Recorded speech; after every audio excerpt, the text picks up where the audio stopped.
Good afternoon. ಇವತ್ತು ಮಧ್ಯಾಹ್ನದಿಂದ vlogging start ಮಾಡ್ತಾ ಇದ್ದೀನಿ. ಟೈಮ್ ನೋಡಿ ಆಗಲೇ 3 ಗಂಟೆ ಆಗಿದೆ. ಕಾರ್ತಿಕ್ ಜಸ್ಟ್ ಊಟ ಮಾಡಿಕೊಂಡು ಹೋದ ಆಫೀಸ್ಗೆ. ಹೊರಗಡೆ ಮಳೆ ಬರ್ತಾ ಇದೆ ಬೆಳಗ್ಗೆಯಿಂದ. ಎಷ್ಟು ಕ್ಲೌಡಿ ಇದೆ ನೋಡಿ ವೆದರು. ಪ್ಲ್ಯಾಂಟ್ಸ್ ಅಂತೂ ಮಳೆ ಬಂದಾಗ ಆ ವೆದರ್ಗೆ ತುಂಬ ಚೆನ್ನಾಗಿ ಕಾಣುತ್ತೆ. ನೀವು ಕೂಡ ನೋಡಿ ಎಂಜಾಯ್ ಮಾಡಿ.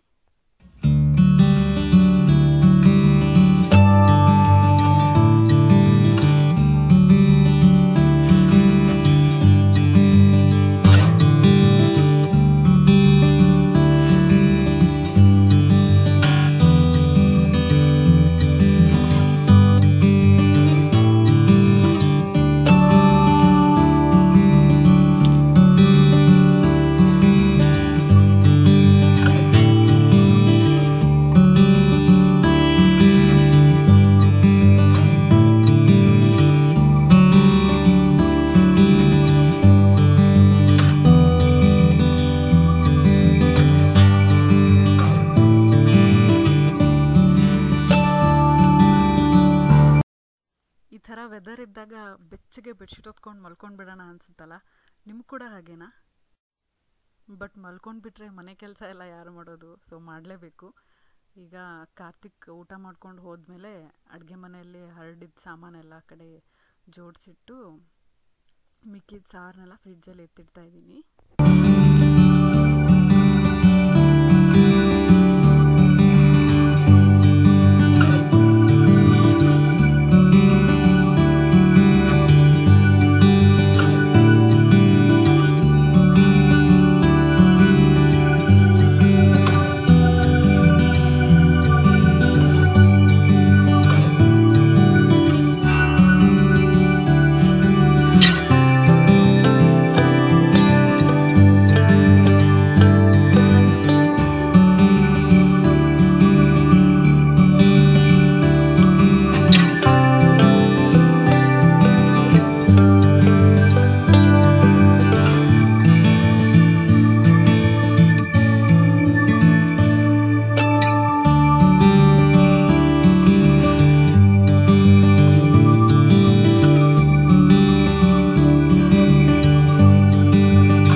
ಹಾಗೆಯೇ ಕಿಚನ್ ಕೌಂಟರ್ ಟಾಪ್ ಮತ್ತು ಗ್ಯಾಸ್ ಸ್ಟವ್ ಕೂಡ ಒರೆಸ್ಕೋತಾ ಇದ್ದೀನಿ.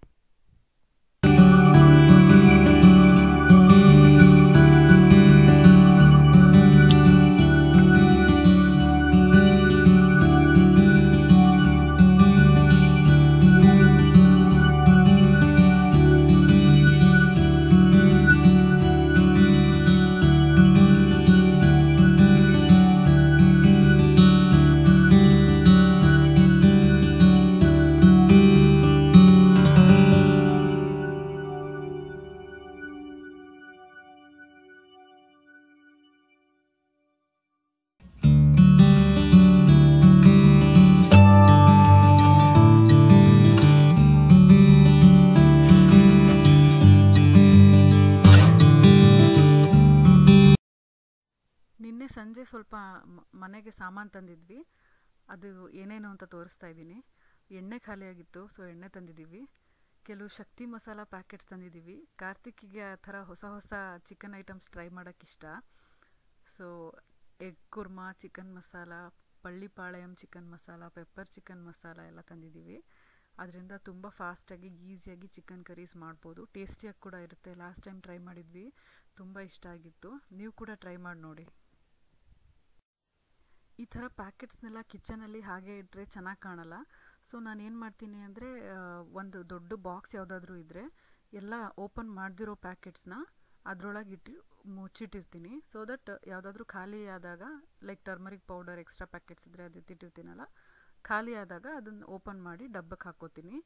ಸೊ ಓಪನ್ ಮಾಡದಿರೋ ಪ್ಯಾಕೆಟ್ಸ್ನ ಈ ಥರ ಬಾಕ್ಸಲ್ಲಿ ಎತ್ತಿಡೋದ್ರಿಂದ ನೀಟಾಗಿರುತ್ತೆ ಕಿಚನ್ನು.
ಸಂಜೆ ಟೈಮ್ ಹಸಿವಾದಾಗ ಬೇಕ್ರಿ ಐಟಮ್ಸು ಅಥವಾ ಕರ್ದಿರೋ ಐಟಮ್ಸು ತಿನ್ನೋದ್ರ ಬದಲು ಡ್ರೈ ಫ್ರೂಟ್ಸ್ ತಿಂದರೆ ಹೆಲ್ತ್ಗೂ ತುಂಬ ಒಳ್ಳೆಯದು.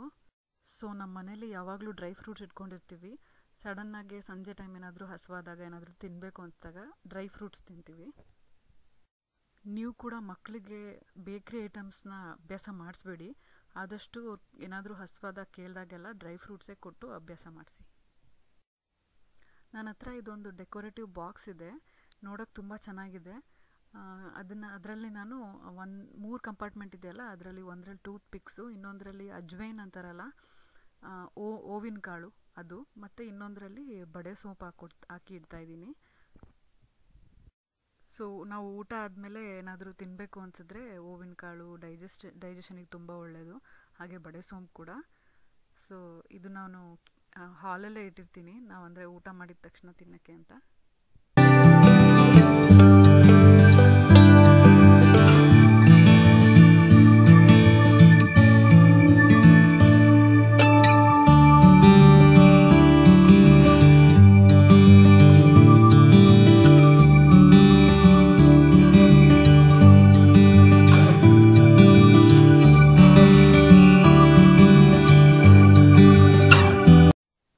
ವಾಶ್ ಆಗಿದ್ದ ಬಟ್ಟೆಗಳನ್ನೆಲ್ಲ ಮಡಚಿ ಬೀರುವಲ್ಲಿ ಜೋಡಿಸ್ಕೊತಿದ್ದೀನಿ.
ಇವತ್ತು ನಾನು ನಿಮ್ಮ ಜೊತೆಗೆ ನನ್ನ ಹತ್ರ ಇರೋ ಬೆಳ್ಳಿ ಸಾಮಾನೆಲ್ಲ ತೋರಿಸ್ತಾ ಇದ್ದೀನಿ.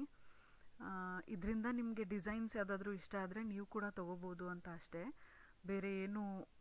ಇದ್ಯಾವುದೂ ನಾವು ದುಡ್ಡು ಕೊಟ್ಟು ತೊಗೊಂಡಿದ್ದಲ್ಲ. ನಮ್ಮ ಮದುವೆಗೆ ನಮ್ಮ ತಂದೆ ತಾಯಿ ಮತ್ತು ನಮ್ಮ ಮದುವೆಗೆ ಬಂದಿದ್ದ ಗೆಸ್ಟ್ಸ್ ಗಿಫ್ಟ್ ಕೊಟ್ಟಿರೋದು. ಗಿಫ್ಟ್ ಅಂದಮೇಲೆ ಅದು ತುಂಬ ವ್ಯಾಲ್ಯೂಯಬಲ್ಲು, ಅವರೆಷ್ಟು ಪ್ರೀತಿ ವಿಶ್ವಾಸದಿಂದ ಸೊ ಅದನ್ನು ತುಂಬ ಕೇರಿಂದ ಇಟ್ಕೊಂಡಿದ್ದೀವಿ ಅವ್ರ ನೆನಪಿಗೋಸ್ಕರ ಅಂತ. ಸೊ ಒಂದೊಂದಾಗೆ ನಾನು ಹತ್ತಿರದಿಂದ ತೋರಿಸ್ತೀನಿ. ಸೊ ಡಿಸೈನ್ಸ್ ಯಾವುದಾದ್ರೂ ಇಷ್ಟ ಆದರೆ ನೀವು ಕೂಡ ಅದೇ ಡಿಸೈನಿಂದು ಏನಾದರೂ ಐಟಮ್ ತೊಗೋಬೋದು ಮನೆಗೆ ಅಂತ. ಅಥವಾ ನೀವು ಯಾರಿಗಾದ್ರೂ ಗಿಫ್ಟ್ ಮಾಡಬೇಕು ಅಂದರೂ ಕೂಡ ನಿಮಗೆ ಐಡಿಯಾ ಸಿಗುತ್ತಿದ್ರಿಂದ.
ಹಾಗೆ ಇಟ್ಟಿದ್ರೆ ತುಂಬ ದಿನ ಕಪ್ಪಗಾಗಿ ಹೋಗ್ಬಿಡುತ್ತೆ, ಮತ್ತು ಸ್ಕ್ರ್ಯಾಚಸ್ ಕೂಡ ಆಗೋ ಚಾನ್ಸಸ್ ಇರುತ್ತೆ ಒಂದಕ್ಕೆ ಟಚ್ ಆಗಿ.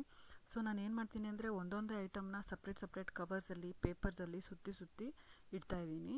ಸೊ ದಟ್ ಸ್ಕ್ರ್ಯಾಚಸ್ ಕೂಡ ಆಗೋದಿಲ್ಲ, ಕಪ್ಪು ಕೂಡ ಆಗೋದಿಲ್ಲ, ಶೈನಿಂಗ್ ಹಾಗೇ ಇರುತ್ತೆ. ನೀವು ಕೂಡ ಅದೇ ಥರ ಸ್ಟೋರ್ ಮಾಡಿ ಇಡಿ. ಅದ್ರ ಜೊತೆಗೆ ಸೇಫ್ಟಿ ಕೂಡ ತುಂಬ ಇಂಪಾರ್ಟೆಂಟು. ಸೊ ಬೆಳ್ಳಿ ಸಾಮಾನಾಗಲಿ ಬಂಗಾರದ ಸಾಮಾನಾಗಲಿ ಏನೇ ಇದ್ದರೂ ಲಾಕರಲ್ಲಿಡಿ. ಮನೇಲಿಡೋದು ಯಾವತ್ತಿದ್ರೂ ಡೇಂಜರೇ.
ಸೊ ನಿಮಗೆಲ್ಲ ಹೇಗೆ ಸ್ಟೋರ್ ಮಾಡೋದು ಬೆಳ್ಳಿ ಐಟಮ್ಸ್ ಅಂತ, ಮತ್ತು ಯಾರಿಗಾದ್ರೂ ಗಿಫ್ಟ್ ಕೊಡೋದಿದ್ರೆ ಐಡಿಯಾಸ್ ಎಲ್ಲ ಸಿಕ್ಕಿದೆ ಅಂತ ಅನ್ಕೋತೀನಿ. ನಿಮಗೆ ಈ ವ್ಲಾಗ್ ಇಷ್ಟ ಆಗಿದ್ದರೆ ನಮ್ಮ ಚಾನಲ್ಗೆ ಲೈಕ್ ಮಾಡಿ, ಶೇರ್ ಮಾಡಿ, ಸಬ್ಸ್ಕ್ರೈಬ್ ಮಾಡಿ. ಹಾಗೆ ಆ ಬೆಲ್ ಐಕನ್ನ ಪ್ರೆಸ್ ಮಾಡೋದು ಮರಿಬೇಡಿ. ಅದು ಪ್ರೆಸ್ ಮಾಡೋದ್ರಿಂದ ನಿಮಗೆ ನನ್ನ ವಿಡಿಯೋ ಅಪ್ಲೋಡ್ ಮಾಡಿದ ತಕ್ಷಣ ನೋಟಿಫಿಕೇಷನ್ ಸಿಗುತ್ತೆ. See you in my next video. Bye.